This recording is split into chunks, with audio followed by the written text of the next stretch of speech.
Why the middle class will stay broke unless they do this. The harsh truth is that the middle class is stuck in a financial trap, and most people don't even realize it. If you don't change your mindset and habits, you'll stay broke forever.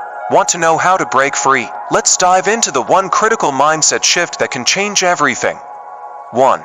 The middle class trap. The middle class often falls into a cycle of working hard, earning money, and spending it all. Here's why they stay broke. Lifestyle inflation.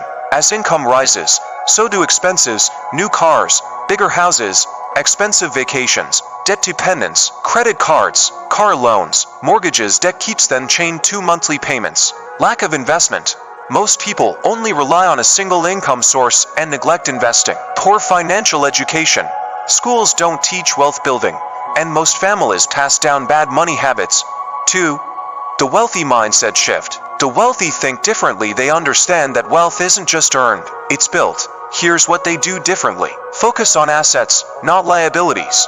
Instead of buying things that lose value, they acquire income-generating assets, multiple income streams. They build passive income through investments, real estate, and side hustles. Invest early and often. Instead of saving what's left, they pay themselves first and let money grow over time. Financial education. They invest in learning about money, understanding how to make it work for them. 3. Practical steps to break free. Track your spending. Know where your money goes to cut unnecessary expenses. Build an emergency fund. Avoid debt by having a cushion for unexpected costs. Invest regularly. Start with low-cost index funds or real estate to build long-term wealth. Increase your income.